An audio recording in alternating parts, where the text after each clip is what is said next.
1월 27일 목요일, 오늘의 말씀은 요한복음 7장 53절부터 8장 20절까지의 말씀입니다. 우리 함께 봉독하도록 하겠습니다. 다 각각 집으로 돌아가고 예수는 감난산으로 가시니라. 아침에 다시 성전으로 들어오시니 백성이 다 나아오는지라. 앉으사 그들을 가르치시더니 서기관들과 바리새인들이 음행 중에 잡힌 여자를 끌고 와서 가운데 세우고 예수께 말하되 선생이여, 이 여자가 간음하다가 현장에서 잡혔나이다. 모세는 율법에 이러한 여자를 돌로 치라 명하였거니와 선생은 어떻게 말하겠나이까? 그들이 이렇게 말함은 고발할 조건을 얻고자 하여 예수를 시험함이로라. 예수께서 몸을 굽히사 손가락으로 땅에 쓰시니 그들이 묻기를 마지 아니하는지라. 이에 일어나 이르시되 너희 중에 죄 없는 자가 먼저 돌로 치라 하시고 다시 몸을 굽혀 손가락으로 땅에 쓰시니 그들이 이 말씀을 듣고 양심의 가책을 느껴 어른으로 시작하여 젊은이까지 하나씩 하나씩 나가고 오직 예수와 그 가운데 섰는 여자만 남았더라. 예수께서 일어나사 여자 외에 아무도 없는 것을 보시고 이르시되 여자여, 너를 고발하던 그들이 어디 있느냐? 너를 정죄한 자가 없느냐? 대답하되 주여, 없나이다. 예수께서 이르시되 나도 너를 정죄하지 아니하노니 가서 다시는 죄를 범하지 말라 하시니라. 예수께서 또 말씀하여 이르시되 나는 세상의 빛이니 나를 따르는 자는 어둠에 다니지 아니하고 생명의 빛을 얻으리라.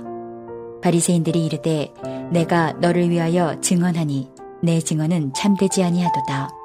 예수께서 대답하여 이르시되 내가 나를 위하여 증언하여도 내 증언이 참되니 나는 내가 어디서 오며 어디로 가는 것을 알거니와 너희는 내가 어디서 오며 어디로 가는 것을 알지 못하느니라.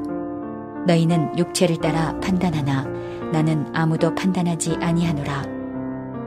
만일 내가 판단하여도 내 판단이 참되니 이는 내가 혼자 있는 것이 아니요 나를 보내시니가 나와 함께 계심이라. 너희 율법에도 두 사람의 증언이 참되다 기록되었으니 내가 나를 위하여 증언하는 자가 되고 나를 보내신 아버지도 나를 위하여 증언하시느니라. 이에 그들이 묻되 내 아버지가 어디 있느냐? 예수께서 대답하시되 너희는 나를 알지 못하고 내 아버지도 알지 못하는도다. 나를 알았더라면 내 아버지도 알았으리라. 이 말씀은 성전에서 가르치실 때에 헌금함 앞에서 하셨으나 잡는 사람이 없으니 이는 그의 때가 아직 이르지 아니하였음이로라. 오늘 본문은 우리가 익히 잘 알고 있는 간음한 여자에 대한 이야기입니다. 서기관들과 바리새인들이 음행 중에 잡힌 여인을 예수님 앞으로 끌고 왔죠. 그리고 말을 합니다. 모세는 율법에 이러한 음행을 저지른 여자를 돌로 쳐서 죽이라 명했는데 선생은 어떻게 말하겠습니까? 이는 이 유대 종교 지도자들이 예수님을 궁지에 몰아 넣으려고 덫을 놓는 거였습니다. 예수님이라면 분명히 죄인을 품으려고 하실 것이고 죄인을 품는 예수님을 율법적으로 정죄하려는 게 그들의 목적이었죠.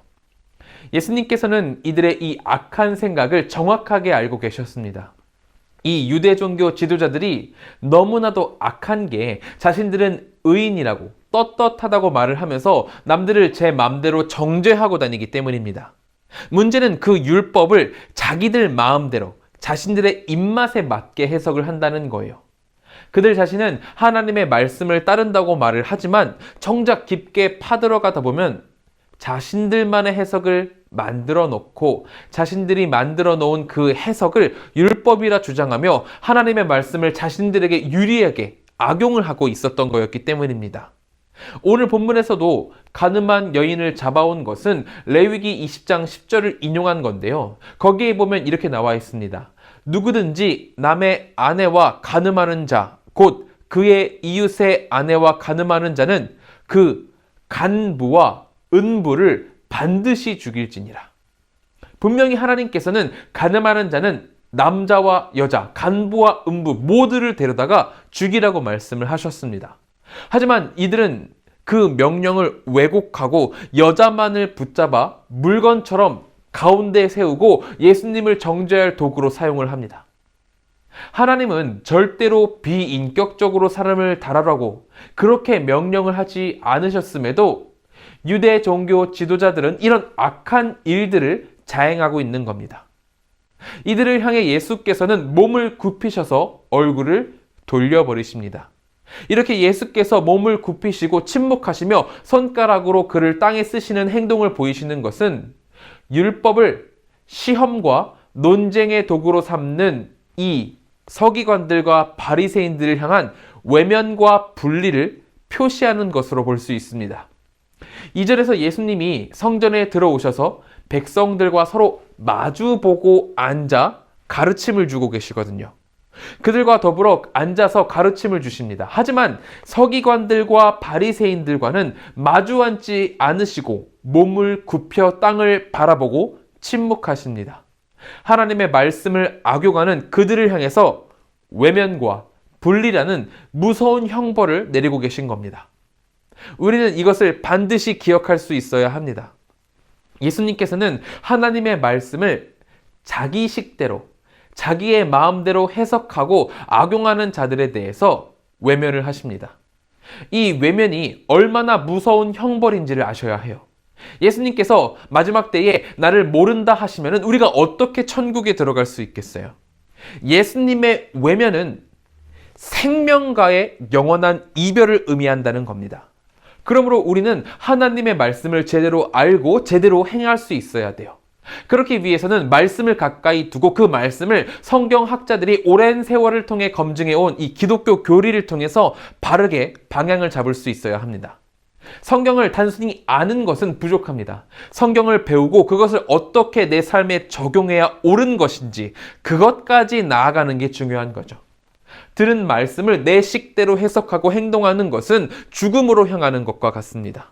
그러므로 하나님의 말씀을 바르게 배우고 적용하는 우리 모두가 되기를 소망합니다. 다시 본문으로 돌아와서 예수님은 이렇게 덫을 놓고 여인을 정죄하는 유대 종교 지도자들에게 말씀을 하십니다. 7절입니다. 그들이 묻기를 마지 아니하는지라 이에 일어나 이르시되 너희 중에 죄 없는 자가 먼저 돌로 치라 하시고 여인을 죽을 죄로 몰아가고 그리고 자신들은 의인으로 추앙하는 이 유대 종교 지도자들에게 예수님은 그들 중에 먼저가 누구인지를 물으십니다. 그렇게 물으시며 너희들의 영적 실상은 어떤지를 생각해 보라고 말씀을 하십니다. 너희들이 이 여인을 맹렬히 정죄하고 있는데 그렇다면 그 정죄하고 있는 너 본인은 과연 깨끗한지 어떤지를 되돌아보라고 말씀을 하고 계신 거죠. 당연히 그 아무도 죄에 대해서 깨끗할 수 없기 때문에 그들은 한 명씩 한 명씩 떠나갑니다.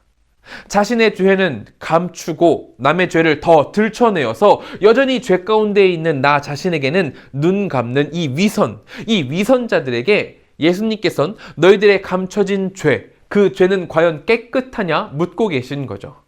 그리고 아무도 이에 대해서 자유할 수 없기 때문에 맹렬하던 정죄를 거두고 한 명씩 한 명씩 돌아가게 된 겁니다.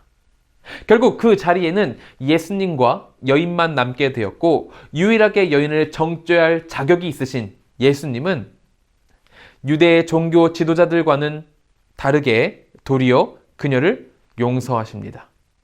이것은 예수님이 죄에 대해서 너그러우셔서 그런 것도 아니고 그냥 방치하시거나 방임하신 것이 아닙니다.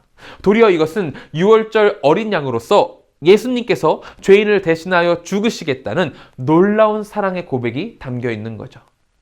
하나님의 아들이시요 죄였으신 예수님께서 그 어린 양께서 죄 많은 인간을 위해 대신해서 죽으실 것을 예고하고 계신 겁니다. 그러니 그 사랑을 받았다면, 그 사람을 알겠다면 다시는 죄를 범치 말고 예수님 아래에서 죄사함과 거룩함을 누리라는 믿음의 초청이 오늘 이 여인에게 베풀어졌던 겁니다. 감사한 것은 우리에게도 이 초청이 베풀어졌다는 것입니다. 우리는 비록 죄인이고 악하지만 예수께서 나를 대신하여 십자가에서 돌아가심으로 그 사실로 인해 우리에게는 거룩함으로 향할 수 있는 길이 열렸습니다. 그러니 그 길을 따라 걷는 우리 모두가 되어야겠죠. 오늘 아침 우리 함께 기도할 때 예수님의 사랑을 한 번 더 떠올려 보며 그 사랑이 얼마나 크고 깊은지를 감사하며 기도할 수 있었으면 좋겠습니다. 세상은 우리를 욕하고 정죄합니다. 하지만 예수께서는 우리를 감싸시며 용서하시죠. 그 사랑이 내 온 몸을 감싸고 있다는 그 놀라운 사실을 기억하며 감사로 나아가자는 겁니다. 우리가 그렇게 예수 그리스도의 사랑을 기억하며 나아갈 때 우리의 공동체 가운데 하나님의 놀라운 나라가 임하게 될 것입니다. 하나님의 놀라운 생명이 우리 가운데 있게 될 것입니다. 우리가 이 모든 사랑을 기억하며 감사로 나아가는 오늘이 되기를 축원합니다. 우리 이 시간 같이 기도하실 때에는 첫째로 우리를 죄에서 구원하신 예수님의 사랑을 기억하는 하루가 되기를 기도하길 바랍니다. 둘째로는 한국과 세계를 위해서 기도하겠습니다. 사회, 경제, 문화, 정치, 코로나 이 모든 것 가운데 주님의 회복이 있기를 간절히 기도하길 소망합니다. 셋째로는 김건용, 김동숙 선교사님을 위해서 기도하겠습니다. 란사이 교회의 성도들이 새해 더욱 많이 성장할 수 있도록 기도해 주시고 부리람 CGT 교단 신학교를 통해서 건강하게 섬길 지도자를 많이 배출할 수 있도록 기도해 주시기 바랍니다. 또한 선교사님의 사역과 생활에 주님의 특별한 은총이 가득하도록 같이 기도해 주시기 바랍니다. 우리 함께 기도하도록 하겠습니다.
제가 기도하고 마치도록 하겠습니다. 사랑과 은혜가 충만하신 하나님, 우리가 주님의 사랑을 기억하며 나아갑니다. 죄인이고 악한 우리를 예수께서 살리셨습니다.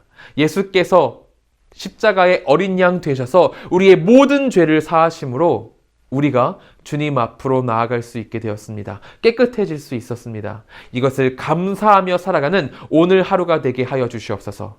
태국의 김건용, 김동숙 선교사님 계십니다. 두 분의 사역 가운데 주님의 놀라운 축복을 내려주시고 형통할 수 있도록 부어주시옵소서.